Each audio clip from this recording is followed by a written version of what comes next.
थारा हे नाम हजार, कैसे लिखूं कंकु पतरी।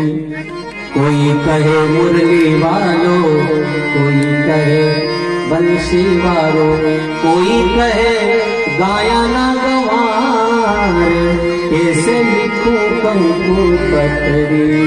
हे हरि थारा हे नाम हजार, कैसे लिखूं कंकु पतरी। सुंदर पत्रिका लिखी है और लिख करके ब्राह्मण देवता के हाथ में दिया। ब्राह्मण देवता लेकर के गए द्वारिका, और जैसे ही पत्रिका को पढ़ा, देखिए जिस समाज में रहते थे ना तो वहां का नियम भी अपनाते हैं द्वारिकाधीश। बोलो जय श्री कृष्ण। ऐसा नहीं कि समाज में बिना पत्रिका के जा रहे हैं, बिना निमंत्रण के जा रहे हैं। हाँ, रुक्मणी याद करती तो भी चले जाते, लेकिन रुक्मी ने सबको पत्रिका पहुंचाई थी और द्वारिकाधीश को नहीं पहुंचाई, तो रुक्मणी ने पहुंचा दी। और रुक्मणी का पत्र प्रभु ने स्वीकार किया, देख लिया मुझे तो कोई भी हो भाव से भजेगा, बुलाएगा तो मैं वहां पर जाऊंगा। और द्वारिकाधीश तैयार हुए, दूल्हा बने और बन करके रथ में बैठे, रथ को चलाया। आज भगवान ने सारथी को भी साथ में नहीं दिया, स्वयं ही रथ चलाने लगे और ब्राह्मण को बिठा, जहां खुद बैठते थे वहां ब्राह्मण को बिठा दिया। कितना सम्मान करते हैं भगवान ब्राह्मण का। बोले ब्राह्मण देवता तुम हमारे लिए निमंत्रण लाए हो, तो जहां हम बैठेंगे वहां तुम्हें बिठाएंगे, जहां मेरा सारथी बैठता है वहां मैं खुद बैठूंगा। और स्वयं प्रभु रथ को चलाते हैं। पहुंच गए कुंडिनपुर। कुंडिनपुर जब गए तो वहां पर बड़े बड़े राजा प्रतापी वहां पर पहले से ही आ चुके थे। रुक्मी ने निमंत्रण के द्वारा बुलाया था, स्वयंवर होना था, जिसमें शिशुपाल जरासंध भी आया। तो जरासंध को खबर लगी तो जरासंध ने रुक्मी को और शिशुपाल को सावधान किया, भैया खतरा किसी से नहीं है, खतरा है द्वारिकाधीश से। हाँ, उस समय तो मैंने 17 बार उसको रणभूमि में हराया था, लेकिन उसका कोई ठिकाना नहीं। वो युद्ध में पारंगत है और उसके अंदर वो सारी कलाएं हैं जीतने की। जैसे वो युद्ध कौशल में कला होती है, शाम दाम दंड, वो सारी चीजें अपना, वो कभी कोई भी काम कर सकता है, कोई सा भी गुण अपना करके और अपना कार्य निकाल सकता है। इसलिए सावधान, तो सारे सावधान हो गए, सैनिक लगाए, पूरे कुंडिनपुर को आपस से पूरा घेर लिया और घेर करके सब सावधान। कृष्ण कन्हैया की चुपचाप कात्यायनी माता के मंदिर में बैठ गए। उनको पता था कि रुक्मणी यहीं आई और यहीं से रुक्मणी को ले जाना है। सो स्वयंवर से पहले कात्यायनी माता के मंदिर में रुक्मणी मैया गई। देखो क्षत्राणी और क्षत्रिय वंश में ये नियम रहता है कि राजकुमारियां कात्यायनी माता के कुल देवी के मंदिर में जाती हैं। जब राम रूप में भी प्रभु जानकी मैया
मंजुल मंगल मूल वामंग फर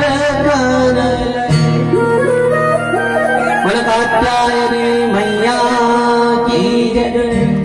कात्यायनी माता का पूजन किया और पूजन करने के पश्चात में जैसे ही प्रणाम करके और रुक्मणी मैया खड़ी हुई, जहां तक वहां से भगे नहीं, जब रथ को दौड़ाया गया तो पीछे पीछे सैनिक भी आए। ठाकुर जी ने युद्ध किया, सबको परास्त किया, अंत में रुक्मी को भी परास्त कर दिया। और फिर भीष्मक महाराज के कहने पर सुंदर दिव्य उत्सव आनंद वहां पर मनाया गया। और हमारे यहाँ पर भी सुंदर झांकी का आप दर्शन कर रहे हो।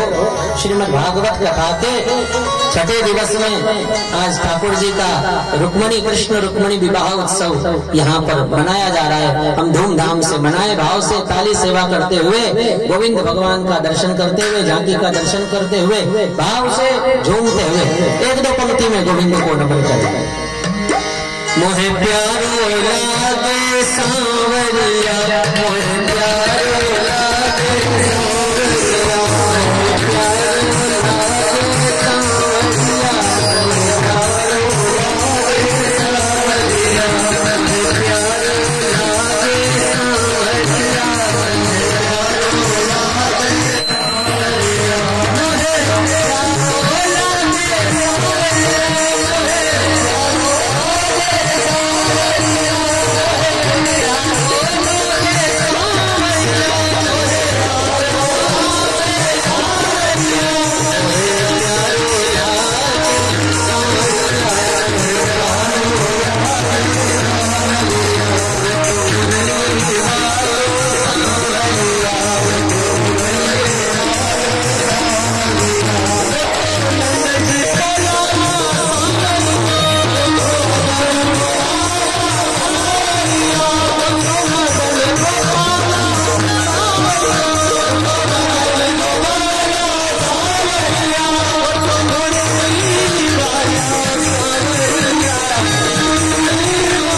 माए माता के खाली धीरे जुलन जा अंदर। ओम मंगलम भगवान विष्णु मंगलम गरुड़ध्वज मंगलम पुंडरीकाक्ष मंगलाय स्तनो हरि।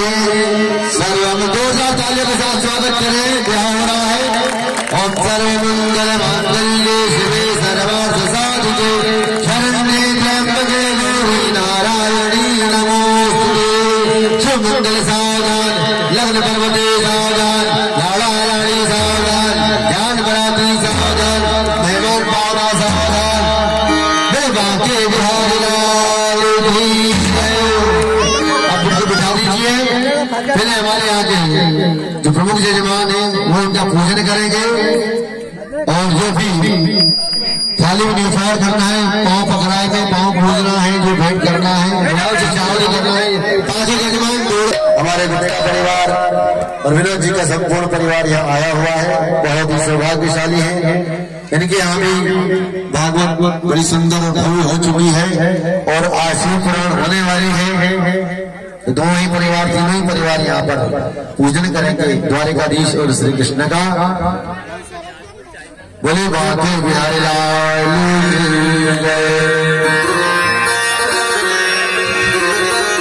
हमारे श्री मुरली खंडेलवाल जी गुरुदेव का स्वागत कर रहे हैं।